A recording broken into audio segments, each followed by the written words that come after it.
Thanks everybody for joining the webinar. Really excited to be here today. Really have a super exciting panel for you all today. Myself moderating, probably the least interesting person here. And we also have Boehm from Keyfactor and Justin Schneck. Myself, I'm CEO of Peridio. We are a platform for building and maintaining advanced embedded products. We have two main product lines to support that. We have a fleet management product and then also Avocado OS, which is an open source Yocto-based Linux distribution for developing AI products in the field. And yeah, that's all you need to know about me. Justin, introduce yourself. Hi, Chief Product here at Peridio, co-founder with Bill together.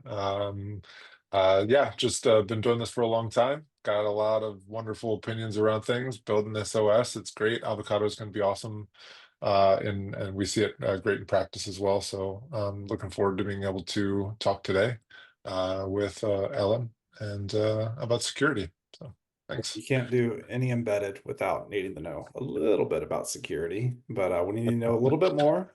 Folks like Ellen are the pros in the space. So Ellen, thanks for jumping on. Yeah, thanks for having me. And again, I'm happy to represent Keyfactor in the conversation. I lead the IoT strategy group. And on this slide here, you can see just a little bit about what our company does. We are a certificate company. So we provide public key infrastructure to be able to issue digital certificates to things. We have products that give people visibility into where certificates are used inside their enterprise or inside their devices, which is, again, my world. We also help with signing firmware. And again, there's the Bouncy Castle logo. We have deep crypto expertise inside of our organization. And we have a crypto library, and we're incorporating new quantum algorithms, post-quantum algorithms. So just a very quick overview of kind of what we do.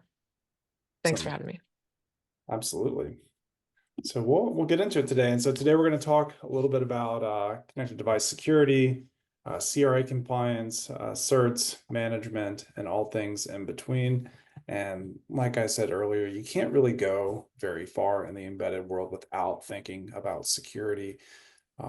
It really needs to be baked into the foundations of how you handle your device development and device management, updating software, and all of the things. And we at Peridio definitely have some fairly strong held opinions here, but it's an incredibly deep space, and there's whole companies like Keyfactor and others that specialize entirely on digital security. And I think, Alan, before we get into it, I'm curious, like Keyfactor has very wide product line, but there's really two main areas that you focus at the enterprise and the edge.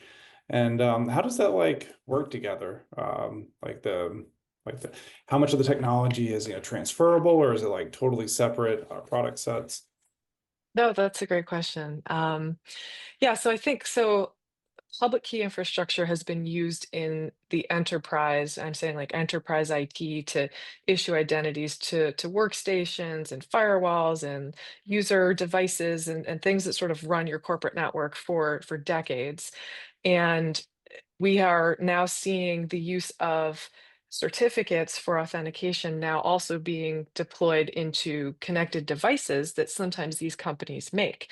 So, for example, you could be a medical device manufacturer, or you're an energy meter manufacturer, and you have you're using PKI, you have PKI experts that are sitting within your IT organization, and they know how to use that as a framework, and they're pulling that into then product security. So people who are, and this is where my background is. I was a developed the lighting products and smart lighting, smart home products. So I was sort of the engineering side of that, and but I would rely on my IT organization to help. How do I do authentication? How do I do, the proper validation of these connections now that I'm taking this old product that didn't used to talk to anything and now I'm putting it on the internet? How do I make sure that it's only addressed by an authorized party and that the data is protected and that the channel is encrypted, like stuff I don't know as an engineer. So yes, I do see kind of a cross between the sort of IT side and the product side, and more of those standard best practices in IT being used in IoT. So I am at a high level definitely seeing that across, the more that I'm working here at Keyfactor. So topic of conversation for today is CRA And kind of like first steps into CRA. Are people looking to Keyfactor to be a participant in this conversation? What role does Keyfactor have in CRA? Yes. So the CRA is again, it's a framework to try to help level up the cybersecurity posture of products that are sold into Europe. And this impacts manufacturers, this impacts distributors, and it impacts operators of devices. I think from the first step being the product makers, these are current customers of ours already that are now trying to understand what the CRI as a regulation is, what's the goal of that, and then how to be able to start to meet that over time, because the CRA is defining it's a regulation, so there's the law, but it doesn't tell people how to meet it. Okay, and Mm, so it's not prescriptive, and so we are having conversations with our current customers and then even prospects about what can we do, breaking down the pieces that we've seen written, and how can we start to comply to some of these or be prepared to comply in in anticipation of a harmonized standard coming out in a bit. So that as a high level is we're here as experts in cryptography, in signing, firmware signing, secure firmware signing, in unique digital identities. And so those are key pieces of what we're seeing come up in how we can help meet CRA. So that's why we're just having these conversations now to sort of start that dialogue. and what And oh, go ahead, Justin, sorry. I was the CRA in general. It's fun because it kind of reminds me a little bit on you're mentioning a lot of like what the anticipation is going to be. It seems like a lot of let's just get best practices instilled.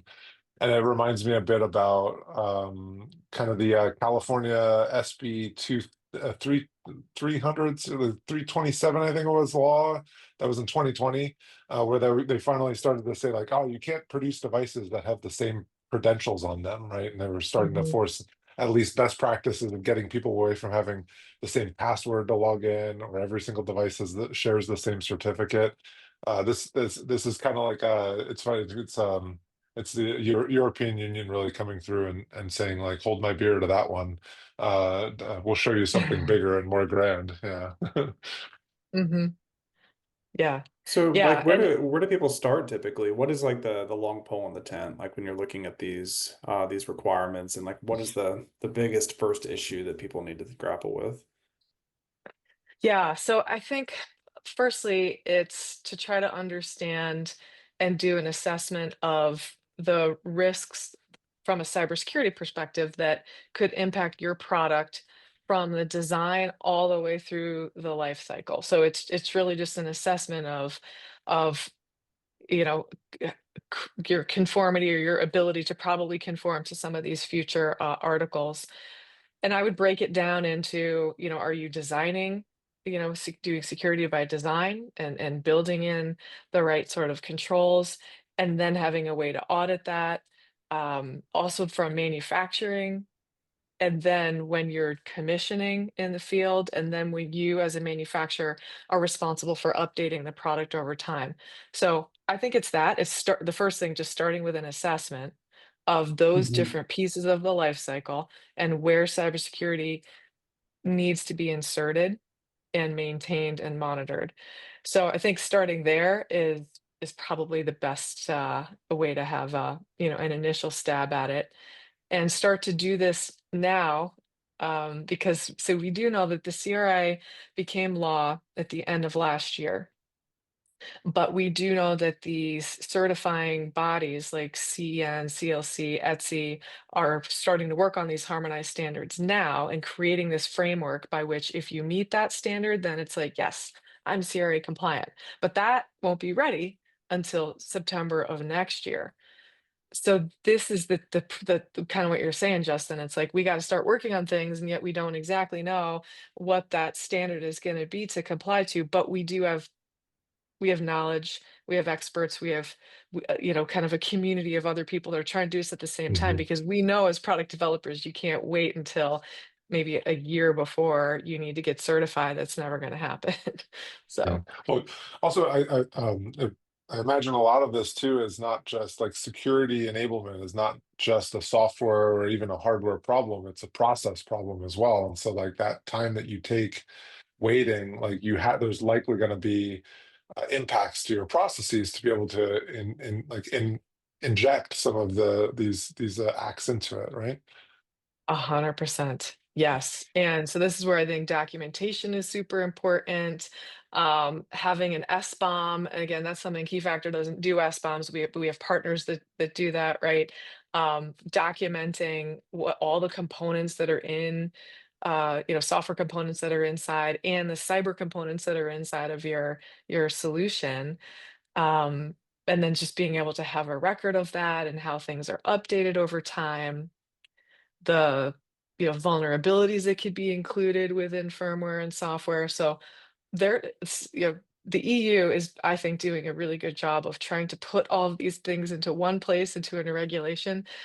There's just a lot in there. So this is why we're Yeah. trying to help break it down into what are the things that we can kind of control and start to do now in this phase of this time period, in this phase of our product development, and then as we go on, make sure our processes support that, and the ongoing management of the device, that if you're a manufacturer, is something you can trace and track and just be responsible for. Yeah, it's a great first step, really. Maybe not even just first step, but a great step in the right direction towards, I guess, exposing consumers more to being able to understand what it is that they're even buying. That's products these days have become so complex and such like opaque like boxes that it's tough sometimes to be able to understand what you're at risk to, even because of what the process the device might contain. And I imagine while you were talking about S-bombs a little bit too, like it's fun to be able to say like, oh, wouldn't it be great a future where you can have the ability to see that, but even a consumer at that level being presented with a bunch of dependencies, there'd be another step that would be required, greater tools for us to be able to help showcase to buyers, to consumers, maybe like what level of security that is. And I think CRA is a good at least enforcement of those first steps. So yeah. Mhm. Yeah, yeah, and I know that is another example of that. This isn't CRA related, but the Matter specification, Yeah. right? Should that, if you buy as a consumer, go to your local home goods store and buy a product, a smart home product that's stamped Matter ready, then that should make you feel that it is a more secure product because it has gone through this process by which the a community of people have said this is means it's secure, right? This product was made in a secure way. You can trust that there isn't going to be a backdoor entry into the device into your home network, or that someone's going to be able to remote control this monitor, this baby monitor, this camera in your house. So I think if people can think about, that's just one type of example of the way that we're trying within the industry to level up the security in our products. And in my world, again, back to key factor, our security inside our corporate networks is really pretty solid, right? And so now why we're seeing more attacks in the IoT world is because there is such a proliferation of different manufacturers of devices. More and more things are now getting software and digitized, and that is almost the Wild West, which is why we have to be here to help provide best practices around how to do it, whether that's by vertical in the smart home use case of Matter, or regionally, like this sort of CRA regulation that we're talking about here. So it's So all trying to go in the right direction. what are you seeing as like the most obvious and common gaps in the device space? Like it is Wild West. There's a lot of people reinventing things. Like when you come in and lay eyes on a new initiative or maybe something existing, they're like, hey, Keyfactor, please help me. CRA. What's jumping out to you as some of the earlier potholes? Yeah, so I think some of the easiest things that we typically start with when we have these conversations is everyone has firmware, they write code that runs on the edge on their devices that then does something and provides, data to the cloud, or however your stack is developed, you generally have firmware. We have to make sure that that firmware is signed. So that's the first step always, is make sure your developers are signing your code with a code signing certificate that is owned by your company. And then you can ensure that when you do your firmware OTA, over the air update, that is a secure over the air update process. Yeah. So that's sort of like the first initial Mhm. thing. Everyone should be doing that. And that's really important, I guess, just to expand for people who might not be familiar with that process. Code signing really helps protect the man in the middle. It's that when the device, or I'm sorry, when the firmware or the binary comes down from the other end, you can trust that it was not tampered with in any way when we receive it. So, yeah. 100%. So Yep. when this is not happening, what does it look like? What is like the developer that had the best of intentions, but maybe just didn't know exactly the best way to go about this? Right. Yes. And so that's where then someone could, or someone could try to push malware to your device in a future OTA. And then your devices are compromised because they are running not your manufacturer's code, they're running their own code, and they've now taken that device over, and they're doing whatever they're doing with it, either pulling the data from it to then sell it or use it in a bad way, or just trying to take control over these fleet of devices that are out there in the field. So it's all about preventing unauthorized access and then limiting attack surfaces of these now many, many devices. That, I feel like we were talking about it in a previous webinar, that the average household these days could have 30 connected devices in it. So that, in terms of if your household has anywhere from like 2 to 4 people, now you're talking about 6x of devices that are out there.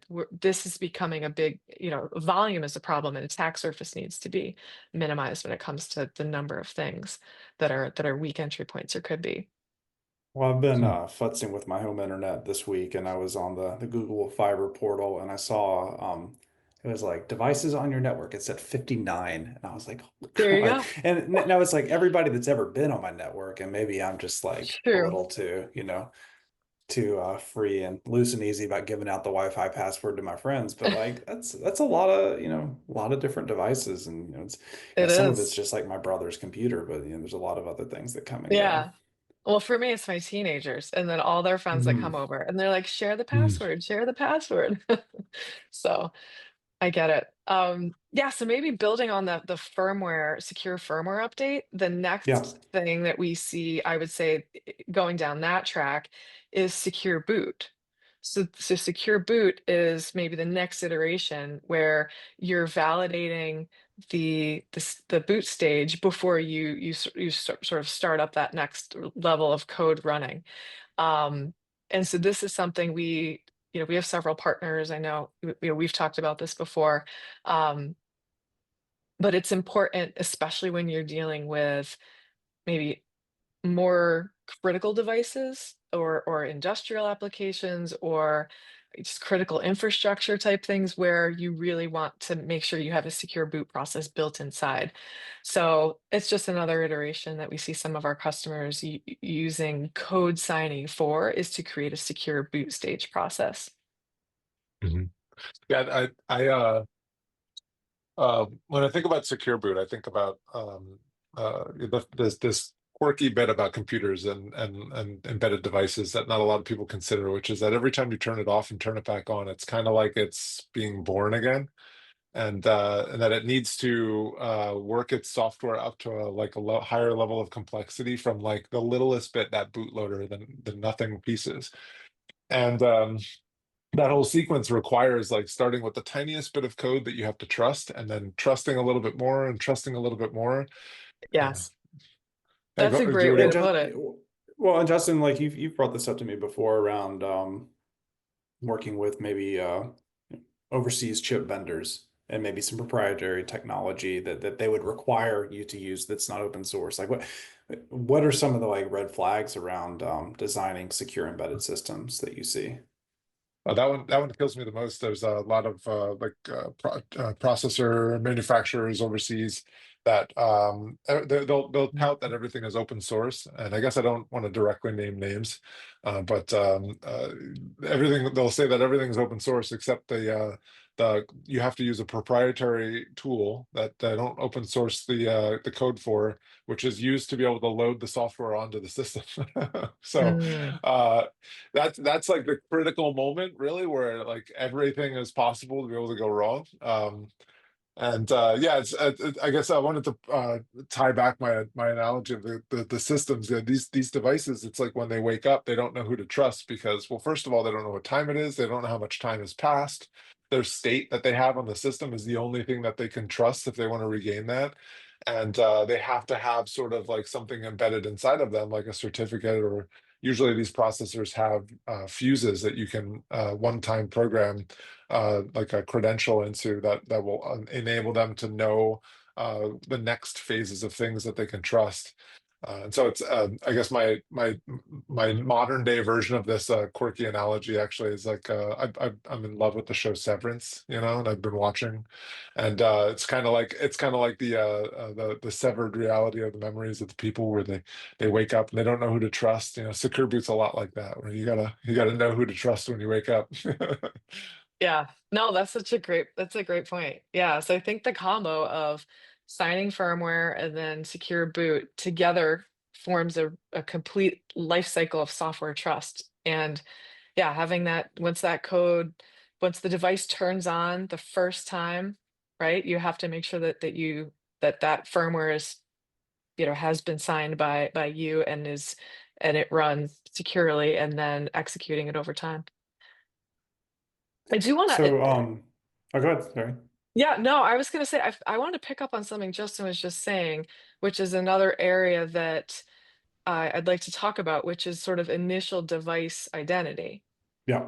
If we could, Bill. Yeah. Yeah, yeah, So yeah. Go ahead. Yeah.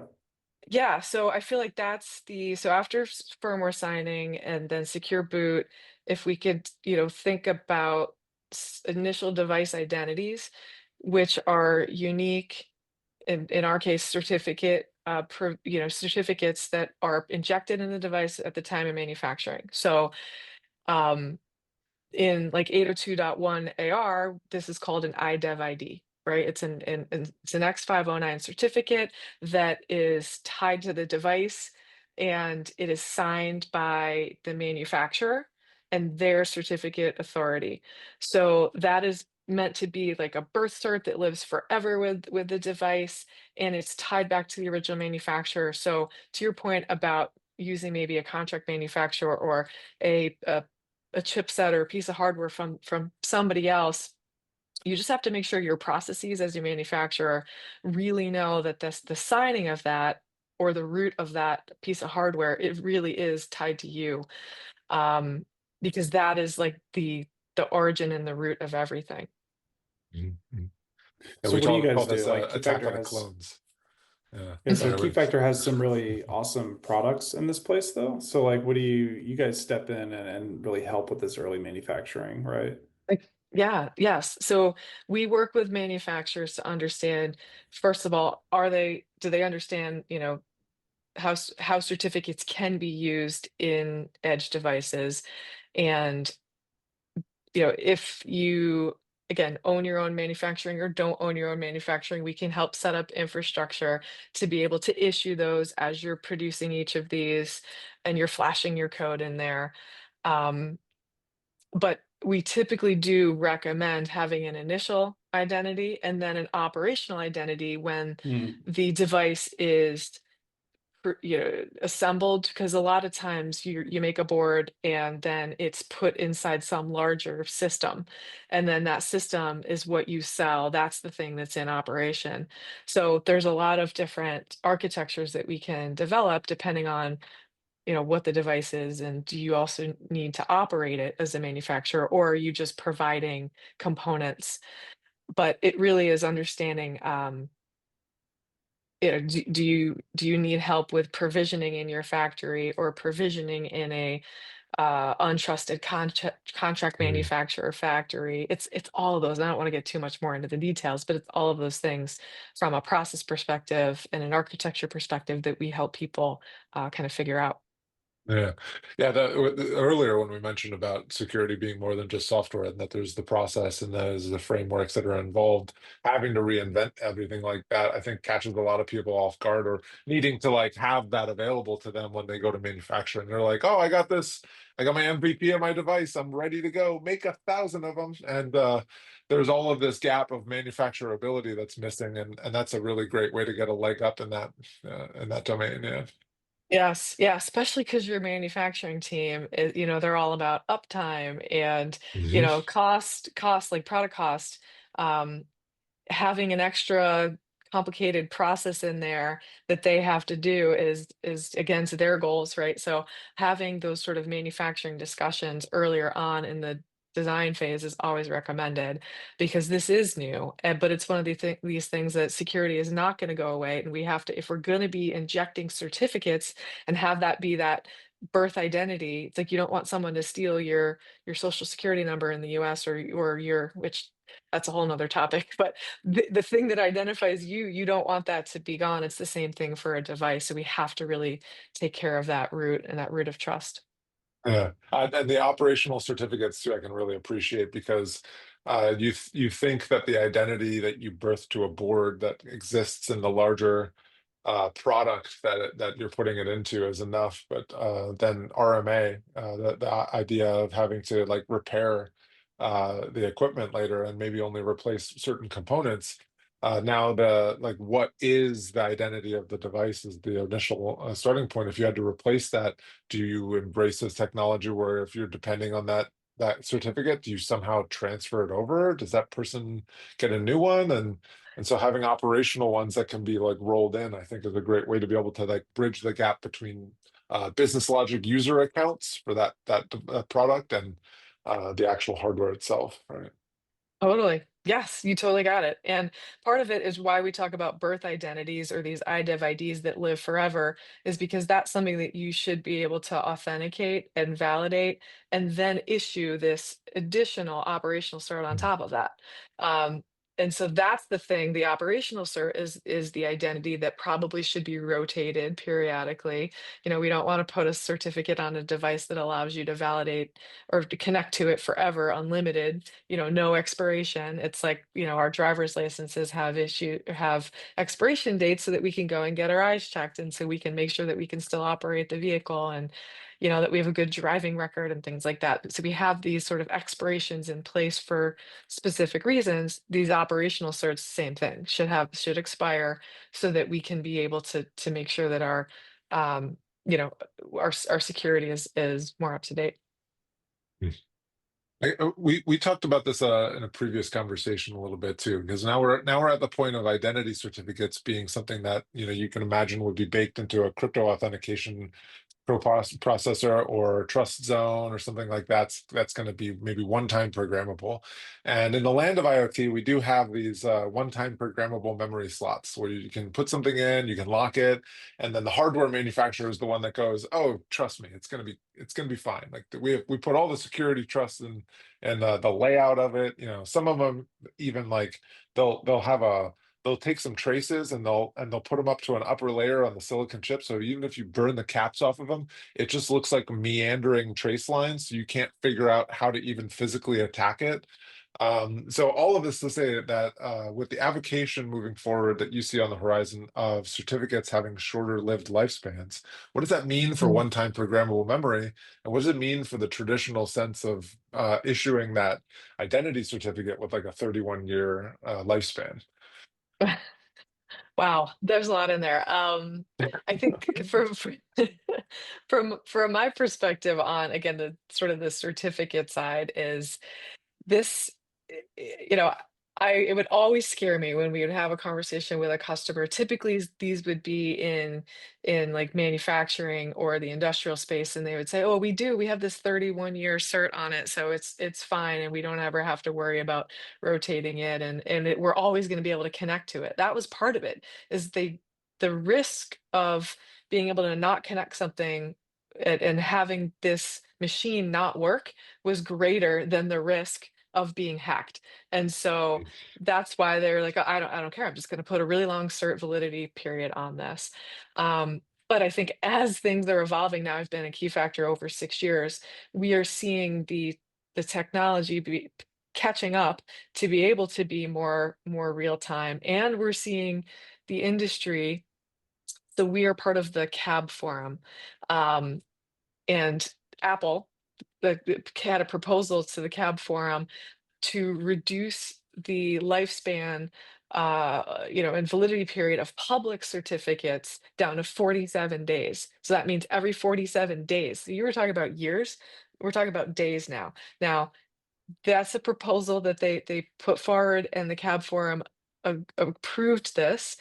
We're in a waiting period right now, but this is for publicly trusted certificates. This is going to be Mm. in effect in 2029. So we still have years, for this to be in effect, but there's going to be a gradual, reduction in lifespan. I think end of next year, you can have a 200-day cert, and then the end of the year after that, it's like a 100-day cert, and then we get down to the 47 days. So, That is just showing you the trend of, if they can do that, we can do that for enterprise, in the enterprise, and for publicly trusted certs, like when you go on your banking website, and we have the tools to do that, then eventually could we take the tools and do that in IoT?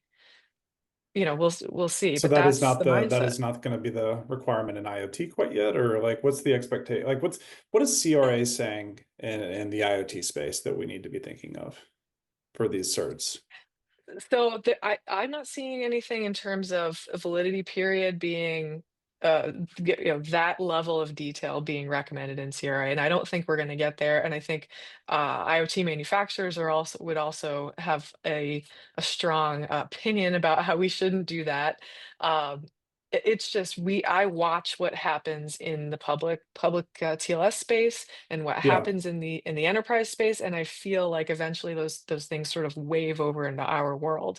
So yeah, I don't see CRA, well, I don't see the standards that are going to come out, the harmonized standards, being that specific to, at least right now. We'll see, maybe over time. I think right now we're focusing on the big buckets of what we kind of already talked about in terms of establishing cybersecurity, having these assessments, having the process, having the documentation, and probably, but eventually maybe we would get down to that level of having specific validity periods. I don't know that I see that yet.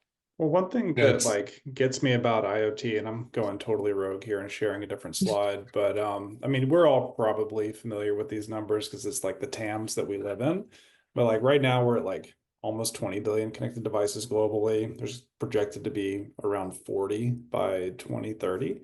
And when like you think about hardware and IoT, and like if somebody's not protecting something in the field, like that device is still going to sit there for 7, 10, maybe even 20 years, depending on the OS and the hardware. And also, like these are not all companies that have the same resources or capabilities as Apple or Keyfactor. And I'm just it's frustrating and scary about like how much education it takes to really understand how to do this stuff right. And we work with a lot of customers. We come from a consulting background and worked with a lot of startups, and we like specifically are not Keyfactor. We're like, we don't want to be Keyfactor. We're like, hey, you need to like figure this out. But for that like smaller to mid-sized company that maybe doesn't have the time or the resources to really like get it right, I think these devices are still like, I don't know, bad practices are still making their way into the market and being manufactured at a very high rate. And so like curious, like Ellen, like what do you think about like just general education and awareness around this problem in the industry? Yeah, I am encouraged about how many conversations I do see happening around these topics. For example, when we go to Embedded World, or when we go to CES, when we have webinars or discussions like this, with our partners, with NXP, with ST Micro, with yourselves, I feel like we're all trying to talk about these best practices and provide practical advice about how to be prepared to comply. Um, Mhm. because I think it's, if I could maybe have an analogy like to my kids, like if they know that they're going to lose their phone, then they're going to go do this chore or something I've asked them to do because they want that, that there's a stick and a carrot. And I feel like when these things become regulations, and there could be implications up to 15 million euros or some percentage of your revenue if you don't comply, then people are like, okay, yeah, now this is affecting our business, is affecting our bottom line. Not, I mean, not to say that like they're not, people are thinking about reputational impacts too. You don't want to have a breach of your products and then there goes your reputation, there goes your current customers are they're not going to buy your next gen thing if you're not secure. So there's all of that, but I think having these sort of financial repercussions and having these regulations, having dates are really going to help drive and change behavior. But we need to keep doing and consulting and talking about this and helping to break down what we're seeing in these articles and give people practical advice about how to meet some of them. And that's why I like talking about it. That's why my team is writing about this. We have white Mhm. papers, we have just some guidance, we have technical architecture guidance about and just having the conversations so that people can start somewhere and don't solve it all right now, but start with those pieces they can control.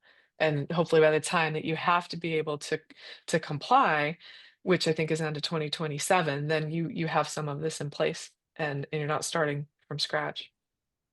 And so the consequences for those not complying, you would just not be able to sell products in the EU altogether, and or you'd be, Or fined, be or like fined. what's, yeah. Yes. Yep. And so we actually have a few customers that are some of their marketed benefits are like US origin of software and hardware. Do we see that more as a trend around like country of origin and like trusted technologies, or do you like, how are companies going to advocate that they are, secure and reliable moving forward? Like, is there going to be a stamp that's like uh, CRA, certified, or like what is this going to look like for the average company to say, hey, my company, my product is trusted? Yeah, I don't know the details exactly on that, but I would imagine it would be something like you can't get the CE mark if you don't comply with Mm. CRA compliance. So again, Yeah. I don't know, Justin, if you've read that as well, but I think it's going to be something like that. So again, if you can comply to the harmonized standard that is being developed by these parties, then you would meet the mark and get the stamp. So, but that's just sort of my estimate. I wanted to pick on a little bit. I think that that's true. I wanted to touch back on something you were talking about recently about I was the implementing security in general. I think early for people in projects, they feel that it's too soon to be able to implement, and mostly I think because there's this interesting sort of polarized view of the world where adding too much security earlier is going to inhibit developers from being able to move with agility. Like adding security tends to enforce seatbelts that make it more difficult to be able to debug or poke at systems when, especially when you're feeling around in the dark and you're trying to be able to get your application starting up for the first times.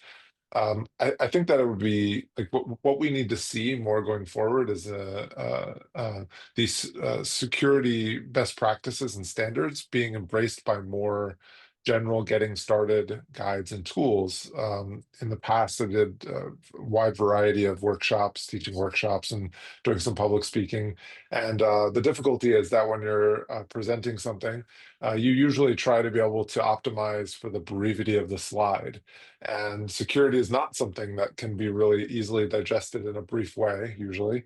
And it makes it difficult, at least today, when you present something in the best practiced way to do things, that's counterintuitive to the get me started as quick as possible way, right? And then what ends up happening is that there's a lot of content gets distributed that make people think that the get started as fast as possible way is the end game for that. And so I guess I just think that we need to do better in general at making the access to high quality best practice security as part of these getting started portions of tools, and stop oversimplifying things to make you as successful as quick as possible, and instead make the path to getting successful as quick as possible also happen to be the secure one too. Yeah, I think that's a great point. And one thing that we offer is like test environments, basically. So it's a sort of Mm, a development environment that's similar to what you would have when you move into production. And so this is kind of a common practice, but to be able to build and test against something that is a similar environment so that you can get dummy certificates and you can get, see how your code signing process is going to incorporate this. So that's something I would recommend is finding a company that can help provide that to you, whether it's a free, just open source or limited version of a environment. But that's what I've seen a lot of companies do is they can test against that, reduce the risks early on in R&D, and then later when they're ready for production, come and have a more full-fledged. So they're kind of easing their way into it a mm. little bit, but they are from our perspective, testing out how to get these, what a PKI is, how to get certs, and how to do code signing the right way by just sort of testing out in a dev environment. Yeah, it's the old thing about how the more frequent you're integrating into an end-to-end experience, the less Mhm. painful it will be. Yes, exactly. Just rip off the Band-Aid right now. And yeah. Yeah. Uh, Justin, how different is this from vendor to vendor on chips? Like, so we're thinking about this on the avocado front. Like, we'd love to support everybody, but like, why do you have to be surgical in the battles you pick here? yeah, I mean, luckily that we're starting to find some unification in terminology. We talked a lot today about PKI, public key infrastructure. Generally, that's speaking about X509 certificates and key pairs, and that the usage of these has become more like prevalent across domains, including even some of the secure boot stuff. The number of key certificate combos, even what they're referred to as in the case of secure boot, the naming conventions has started to get some traction and becoming a unified thing across different domains as well. And those are the ones that you burn into the processors themselves, the silicon, into that one-time programmable slot. Now, mind you, on the other end of that equation, the problems that we face in the case of embedded really are ones where you have the right to build whatever world you want, contrary to what traditional pure digital software development is like, where it's this sort of like the web is this like known deployment domain. And usually you're using a lot of general purpose hardware that has a very similar layout, computer desktops, PCs, like Mac, Windows, doesn't matter, like laptops, versus devices that are being built for specialty purposes. You can put whatever hardware you want, and just as you would imagine, there's every hardware manufacturer, like silicon vendor, has their own crypto authentication processor that's used to store certificates, and it might be connected to some different bus, and you might be using a microprocessor, you might be using a microcontroller, you might need these peripherals, you might need to get connected to the network, you might need two network connections, you might need cellular. There's so many different ways to remix the layout of things.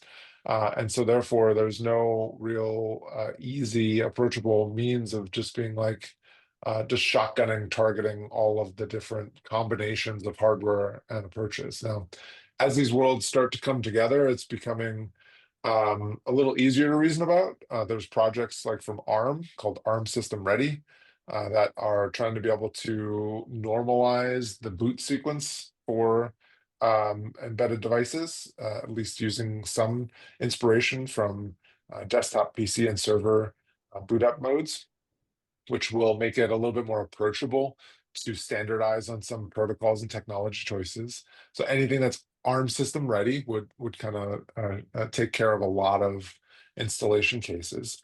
But yeah, all of these other bespoke mechanisms, whether you're using an ATEC chip or trust zone built into your processor, whether you're using NXP or NVIDIA, they all use different techniques and documents to be able to get them up and running. And that complexity is one thing that we're looking to really tackle and unify with the Avocado project and the CLI, at least there, to be able to take from Hmm. vendors their different bespoke ways and normalize it into an API that helps make that common language.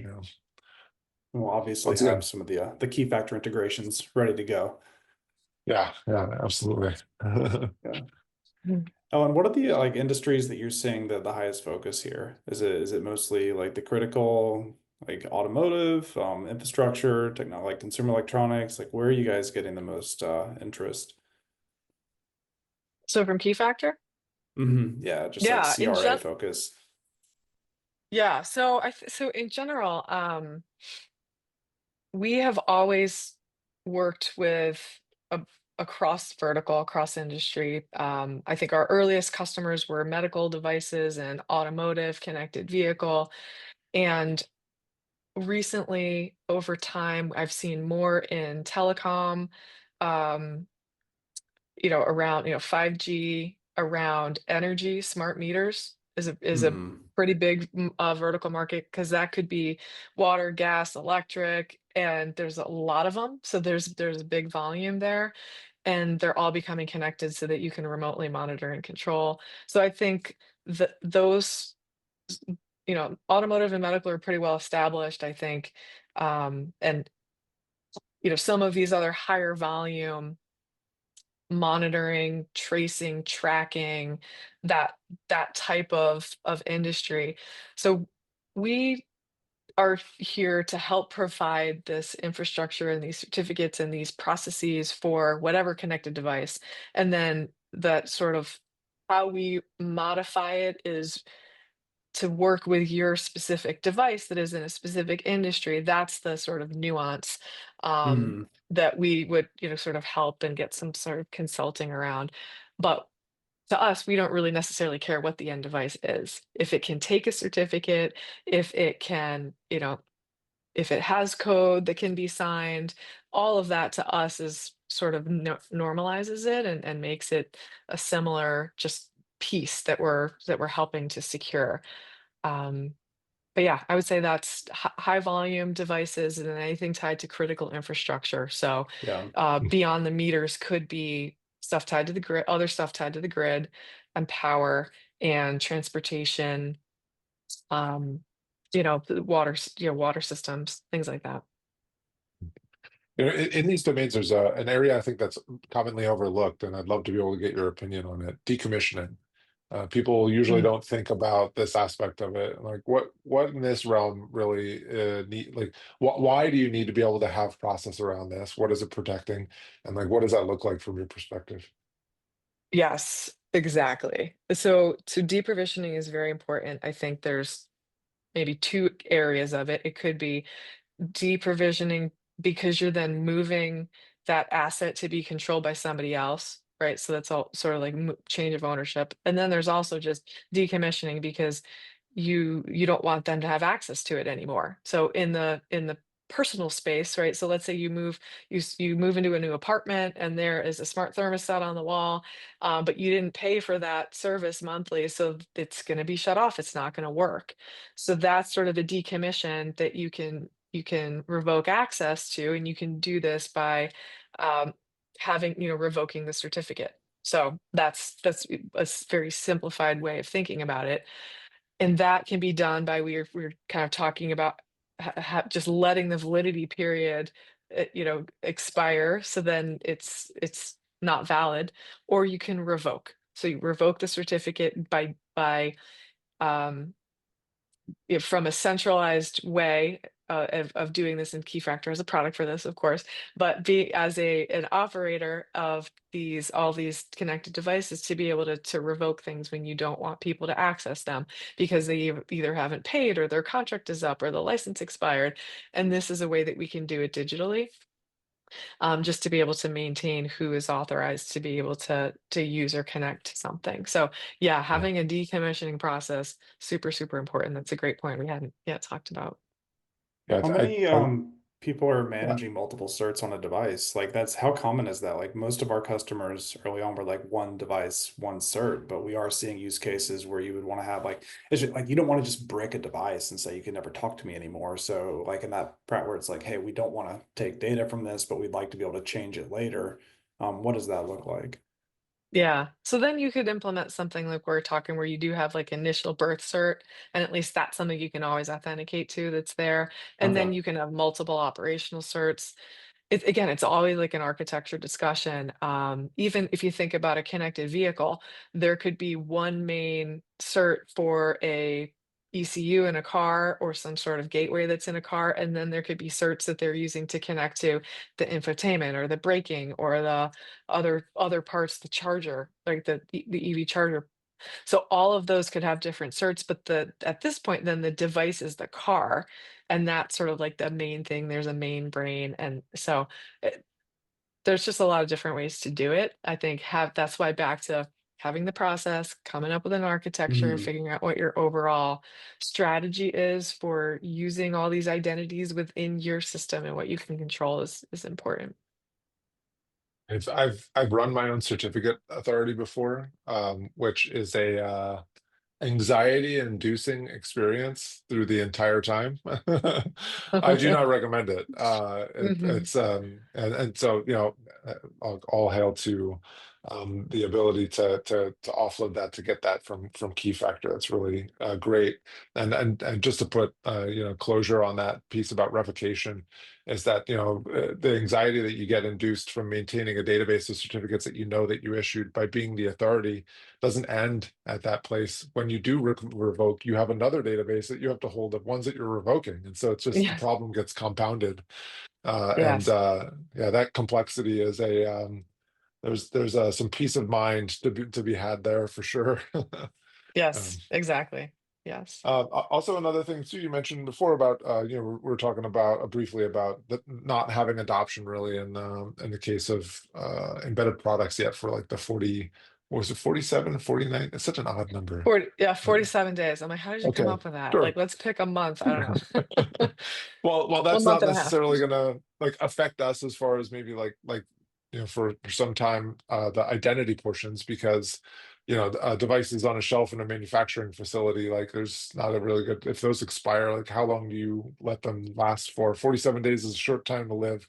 Anyways, aside from that, any of the certificates that are on the device that would be beholden to such a standard, like general internet ones, on how to communicate outwards with some services and trust them, that means to me is that more frequent software updates. And so if your built-in certificates can be longer so that you can trust your software update processes, that you can receive new software update when it becomes available that has those new valid certificates.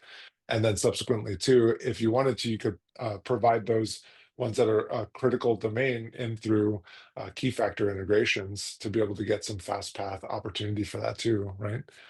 Mhm.